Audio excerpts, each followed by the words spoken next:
There go Alex. I'm already so I gotta give it.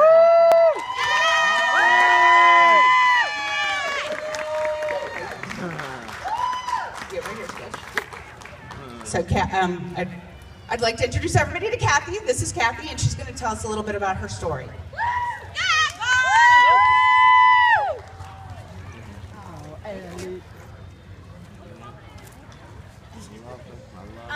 First of all, I'm not very good at these things, so thank you for being patient with me. This is Alex, our son. And his fan club right down here. Brian, if you've ever heard me mention him. But anyways, I have tried to make it 2 minutes, but I'm going to kind of read it to you because I want to make sure everybody hears what I have to say, I guess. And let me add a little thing about Alex. We spent the last hour trying to wake him up, so he looks a little sleepy still, but he's usually smiling, and you'll never miss a smile. I sat down Thursday night at the time I do my best thinking, around midnight. I immediately started thinking to myself, when was the last time I was asleep before midnight in my house? I really can't remember. Our son Alex takes his last dose of Ativan and Baclofen at 12 a.m. That's to get him to sleep till hopefully past 6 a.m. to control all his involuntary movements. That's why he's sleepy right now. Alex was diagnosed with mitochondrial encephalomyopathy complex 3 by Dr. Schaffner close to 10 years ago. When I thought about that, I went, oh my gosh, it's been 10 years now. He is now 12. I'm not going to explain to you all of Alex's symptoms because if you're here, you know Mito is brutal. But most of Alex's organs and systems have been affected in some way. This kid has been put under anesthesia for different procedures, more than you could ever imagine. I have lost count years ago. He's been hospitalized for times as long as 6 to 7 weeks.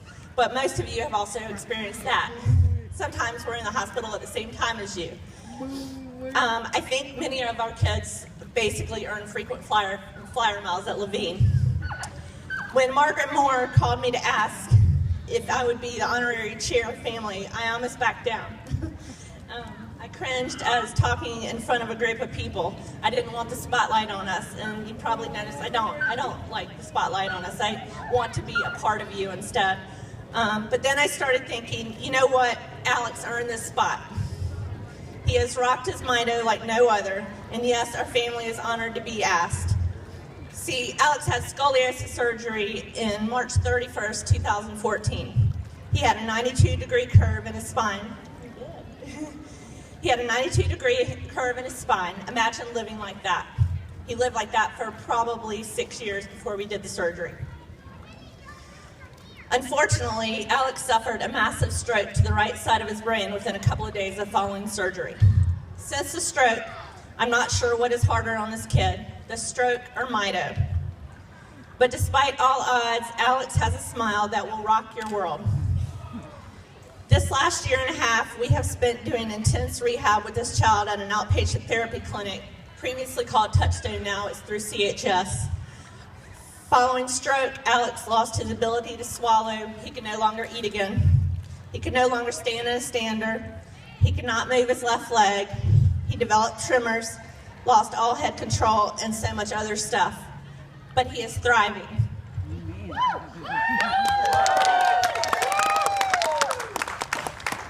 Thank you. Mito has made rehab 10 times harder than it really should be.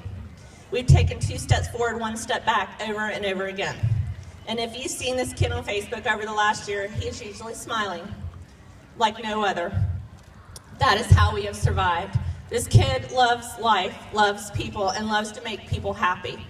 He has an amazing service dog, Camden. You will probably hear him barking at the geese on the walk, because that's what he does. But he also has an amazing group of people right there. We call Team Alex. They are from all walks of Alex's life, and we wouldn't be doing as well as we are without them. So thank you so much for allowing our sweet boy to have the spotlight today. As we walk today and take in those moments with friends and family, let's remember all of the families who have lost a child to this devastating disease.